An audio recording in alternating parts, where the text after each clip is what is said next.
Hi everyone, it's Mrs. Cintrone again. Welcome to week 4. You are officially halfway through the session. Let's take a look at this week. All right, let's scroll down to week 4. This week we are looking at regulatory requirements for handling electronic health information. So let's open up this week. And here is our lecture for the week that you can work through your RISE presentation. Here is the Word document that you are able to print up and print out and keep for future reference. Here's our discussion for the week.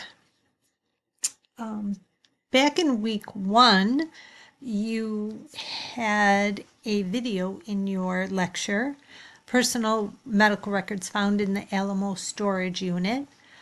And we are going to have you rewatch that video, and we're going to discuss it this week. All right, we're going to describe how you would have done things differently to prevent this from happening, and identify what result would be if the Office of Civil Rights were to give corrective action, and then explain how you would penalize the provider that stored the records at the storage facility. Okay? Please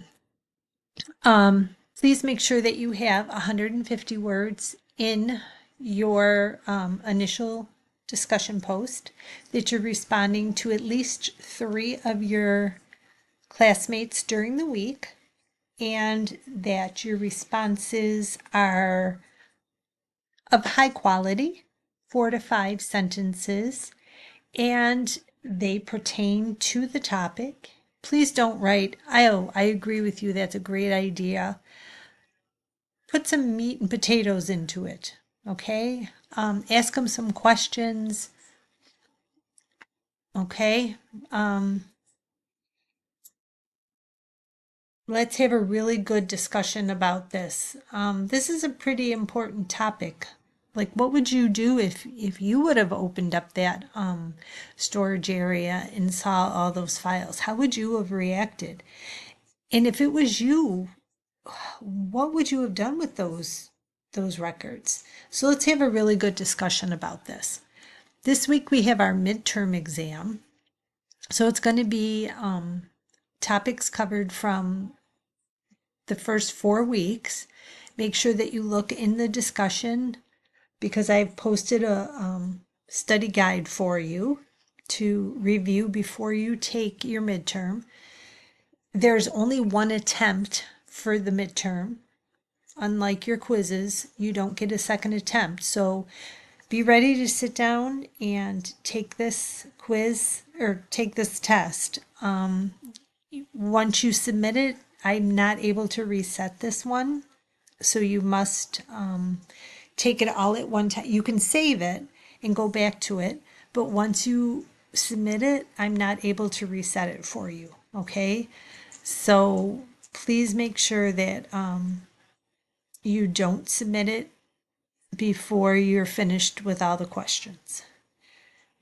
We have the second part of our portfolio project this week, the report, and then you have a reflection. So let's go through the report first. Let's look at our directions here. So, patient information is not always given to you on the same documents. Their information for the is not always written correctly or written in the format required to be put into the EHR system. So it's part of your job to decipher what information was given to you and then input it into the EHR system correctly.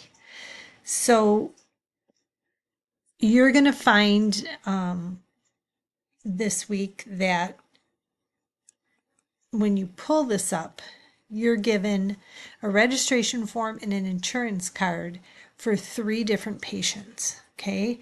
And what you need to do is compare that information.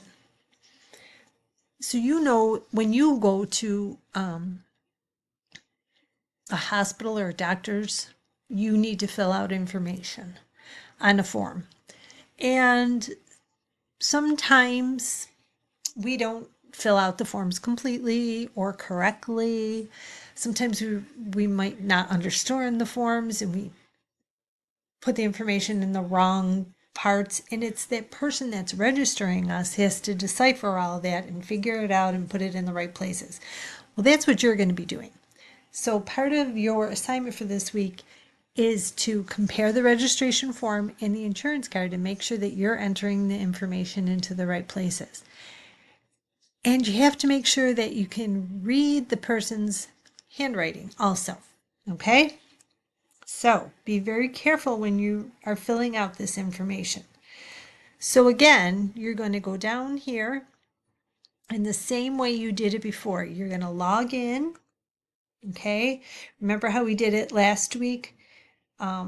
We logged in using either email and any password, and you're going to do the exact same information, or the exact same way. You're going to click on the create button, and then this time we're going to fill in the first person's information. So if we go back, oops, sorry. If we go back here, the first person's registration form is Bella Allen, and you're going to take her information, okay? And then if we look at the second part, there's an insurance card. So you want to look at everything. You want to look at the group number. Did she write the correct group number on her card here? You want to make sure that everything's the same. Okay? You want to make sure that everything matches. If it doesn't match, you want to correct it. Okay? All right. So that is the first part of this. The second part, let me go back. All right.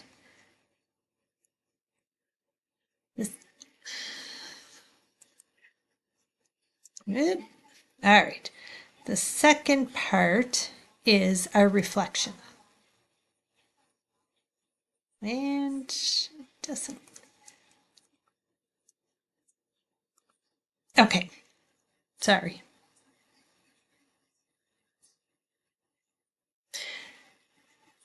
For the second part, you have a reflection, and it's right here. The information is right here. After submitting the patient summary report on a Word document in 250 words or more, you're going to reflect. For each patient registration form, identify the highlighted areas that were incorrect and explain how you corrected them. So we want to know, was the insurance name wrong? Was the copay wrong? Did they fill out information wrong? Those are the errors, were not typographical errors. If somebody wrote out March and you had to enter it 3, that's not an error. That's just, you have to enter it as a 3 and they wrote out March. That's not an error. The error we're talking about is, did they write the wrong information? Okay. Did they write the subscriber's name was James and really they're the subscriber? It's their insurance. Those are errors that we're talking about. Okay.